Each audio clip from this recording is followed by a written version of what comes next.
Times మాగలం ప్రజాపక్షం doctor V Hazrat Kumar గారు ఎన్నో వేల మందికి కంటి చూపు ప్రసాదించి రోగులకు అత్యాధునిక వైద్యాన్ని అందిస్తున్నారు. నిరుపేదలకు ప్రతిరోజు ఉదయం వైద్య సేవలు ఉచితంగా అందించబడును. వెంటనే సంప్రదించండి. విజేత కంటి వైద్యశాల, కెనరా బ్యాంక్ పక్కన, బాబు ఐస్ క్రీమ్ ఎదురువీధి, Brindavanam, Nellore. Welcome to Jana Times. Udayagiri టౌన్కి ఫ్రాక్షన్ సెగ తగులుతుందా అంటే ఇటీవల కాలంలో తగులుతుందని మనం ఖచ్చితంగా చెప్పుకోవచ్చు. ఎందుకంటే కొన్ని పదుల సంవత్సరాల క్రితం మేకపాటి చంద్రశేఖర్ రెడ్డి అయితేనేమి, కంబం విజయరామరెడ్డి అయితేనేమి ప్రత్యర్థులుగా పోటీ పడ్డప్పుడు ఒక సీమ వాతావరణం ఉదయగిరి నియోజకవర్గంలో ఏర్పడిన విషయం ప్రతి ఒక్కరికి తెలిసిన విషయమే. ఈ క్రమంలోనే వారి ఇరువురు నేతలు కూడా సమన్వయమయ్యి ఇటువంటి కక్షా కార్పణ్యాలు ప్రేరేపించకూడదు, ఇది ప్రశాంతమైన ఉదయగిరి నియోజకవర్గాన్ని ఆ విధంగా ఇచ్చేయకూడదు అనే ఉద్దేశంతో ఫ్రాక్షన్జాన్ని కానీ ఇటు సీమ నుంచి వచ్చే కొన్ని పౌరుషాలను కానీ పూర్తి స్థాయిలో నివారించి ఉదయగిరి నియోజకవర్గాన్ని ఎంతో ప్రశాంతంగా పరిపాలనా విభాగాన్ని చేసుకుంటూ వచ్చారు. ఈ క్రమంలోనే మాజీ మంత్రి మాదాల జానకిరామ్ గారు కానీ, తర్వాత వచ్చిన బొల్లేని రామారావు కానీ, ఇప్పుడు ఉన్న కాకర్ల సురేష్ గారు కానీ ఎప్పుడు కూడా వివాదాలకు చోటివ్వలేదు. ఇవ్వరు కూడా. అందరూ బాగుండాలని కోరుకునే వ్యక్తులు మన ఉదయగిరికి వచ్చిన ప్రతి ఒక్క ఎమ్మెల్యే అని చెప్పి మనం చెప్పుకోవడంలో ఎటువంటి అతిశక్తి లేదు. ఈ క్రమంలోనే ఉదయగిరి టౌన్లో 2 గ్రూపులుగా తయారయ్యాయి. ఒకటి మన్నేటి వెంకటరెడ్డి గ్రూపు, ఒకటి మాజీ జెడ్పీ చైర్మన్ చంచల్ బాబు యాదవ్ గారి గ్రూప్. అంటే గ్రూప్ నాయకుల్లో ఏది ఉన్నా లేకపోయినా కూడా కింద ఉండే స్థాయి నాయకుల్లో కొద్దిగా ఏంటంటే హైప్ కావాలనే ఉద్దేశం, ఒక తాను 10 కద్దరు షర్ట్లు తీసుకుంటే మేము కూడా నాయకులు అని చెప్పుకునే వాళ్ళు కూడా కొద్దిమంది ఉండొచ్చు. అటువంటి వ్యక్తులు ఏం చేస్తారంటే పని చేయరు కానీ ఎమ్మెల్యే ముందు హడావిడి చేస్తూ ఉంటారు. పని తక్కువ, ఆర్భాటం ఎక్కువ అంటారు. ఆ వ్యక్తుల్లో ఒక వ్యక్తి నిన్న మట్లా లక్ష్మయ్య గారు మాజీ జెడ్పీ చైర్మన్ చంచల్ బాబు యాదవ్ గారిని దుర్భాషలాడడం. ఇదే క్రమంలో చంచల్ బాబు యాదవ్ గారు ఎటువంటి అనుచితమైన వ్యాఖ్యలు చేయడు, ఎవరి జోలికి పోడు, ఉన్నతమైన వ్యక్తి అని చెప్పి ప్రతి ఒక్కరికి తెలిసిన విషయమే నియోజకవర్గంలో.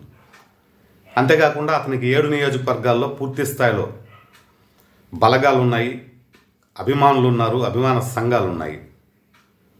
ఈ క్రమంలోనే మట్లా లక్ష్మయ్య చేసిన కొన్ని అనుచిత వ్యాఖ్యల వల్ల నల్లిపోగు రాజా అంటే చంచల్ బాబు వర్గీయులు ఒకతను లక్ష్మయ్య పైన చేసుకోవడంతో అక్కడే ఉన్న పోలీస్ శాఖ అక్కడికక్కడికి వారిని సద్దుమణిపించేసి ఎంతో చాకచక్యంతో ఎటువంటి చిన్న అవాంఛనీయ సంఘటనలు కూడా జరగకుండా ఉదయగిరి టౌన్లో చూసుకోవడంలో పోలీస్ శాఖ పూర్తి స్థాయిలో సఫలమైందని చెప్పి కూడా చెప్పుకోవచ్చు. ఇదే క్రమంలో ఎమ్మెల్యే కాకర్ల సురేష్ గారు మంచితనమే వీటన్నిటికీ దారితీస్తూ ఉంది. అదే కానీ మేకపాటి చంద్రశేఖర్ రెడ్డి ముందు కానీ, కంబం విజయరామరెడ్డి ముందు కానీ, సర్వసభ్య సమావేశంలో కానీ ఈ నాయకులు ఈ విధంగా ప్రవర్తించుని ఉంటే వాళ్ళు రూమ్లోకి పిలిచి దేంతో సత్కరించేవాళ్ళు అనేది ఉదయగిరి నియోజకవర్గ ప్రజలందరికీ తెలిసిన విషయమే. కాకర్ల సురేష్ మంచితనమే ఈ విధంగా వీరు తయారయ్యేదానికి కూడా బాసట వేసిందని చెప్పి కూడా కొద్దిమంది టీడీపీ పాత తరపు నాయకులు చెప్పుకుంటూ వస్తున్నారు. నిజంగా ఓట్ బ్యాంక్ ఉండి బలమైన వ్యక్తులుగా ఉండేవాళ్ళు కనుమరుగవుతున్నారు. ఈ తాటాకు సప్పుళ్ళు కుందేళ్లు బెదరు అనే టైప్లో కొత్తగా వచ్చి 10 గద్దర్ షర్ట్లు గుట్టించుకునేసి, అంటే కొత్తగా వచ్చేనే కాదు పాత వాళ్ళల్లో కూడా కొద్దిమంది ఈ నడిమించిన గంజి తట్టుకోలేకపోతా ఉన్నాను ఉదయగిరి ప్రజలే చెప్పుకుంటా ఉన్నారు. కనీసం 4 ఓట్లు లేని వారు కూడా పెత్తనం చెలాయించడం, ఇటువంటివన్నీ కాకర్ల సురేష్ గారి దృష్టికి వెళ్తా ఉన్నాయా లేదా అనేది కూడా ఒక విధంగా చర్చనీయాంశమైంది. ఇక రాబో కాలంలో అయినా కాకర్ల సురేష్ గారు పూర్తి స్థాయిలో దృష్టి సారించి ఈ ఉదయగిరి టౌన్ను సరైన కోఆర్డినేషన్తో నడిపించగలిగితేనే, ఎందుకంటే ఈ ఉదయగిరి మండలం అనేది కాకర్ల సురేష్ గారికి పోయినసారి గుండెకాయగా నిలబడింది.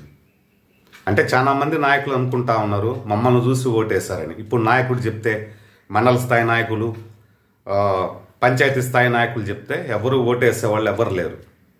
కేవలం ఆ ఓటు పడింది కాకర్ల సురేష్ టీడీపీ ప్రభుత్వాన్ని చూసే, కూటమి ప్రభుత్వాన్ని చూసి. వీళ్ళు మేమే ఇప్పించాం, మేం చేసాం, మేము రాజకీయం చేసాం అని చెప్పుకోవడం తప్పితే అక్కడ ఎటువంటి ఇది లేదు. ఇక కాకర్ల సురేష్ గారు పూర్తి స్థాయిలో చర్యలు తీసుకొని ఉదయగిరి టౌన్లో ఇటువంటి వివాదాలు చెలరేకుండా చూడాలని చెప్పి కూడా కొద్దిమంది సీనియర్ టీడీపీ నాయకులు భావిస్తూ ఉన్నారు. అంటే బాగా భారీ స్థాయిలో ఓట్ బ్యాంక్ ఉండేవాళ్ళు మటుకు కనుమరుగవుతూ ఉన్నారు, ఏమీ లేని వాళ్ళు మటుకు ఆర్భాటాలతో ఎమ్మెల్యే ముందు కనువిందు చేస్తూ ఉన్నారనే ఒక భావన కూడా ఉదయగిరి నియోజకవర్గ ప్రజల్లో ఏర్పడింది. ఇక పోలీస్ శాఖ పాపము ఇటీవల జరిగిన ఆ సభలో సర్వసభ సమావేశంలో ఎటువంటి అవాంఛనీయ సంఘటనలు జరగకుండా, అంతేకాకుండా తర్వాత కూడా చెదురుమదురు సంఘటనలు జరగకుండా చూడడంలో పోలీస్ శాఖ పూర్తి స్థాయిలో సఫలమైంది. ఎందుకంటే ఇది కడప జిల్లా సరిహద్దుల్లో ఉండే ఉదయగిరి టౌను. దానివల్ల ఇక్కడ కొద్దిగా ఎందుకంటే నోటి దూల ఎక్కువ ఉంటుంది, చేతి వాటం కూడా ఎక్కువ ఉంటుంది. దానివల్ల ఏంటంటే కొద్దిగా పోలీస్ శాఖ చాలా వరకు సఫలమైందని చెప్పి 10 మంది చెప్పుకొని రావడం విశేషం.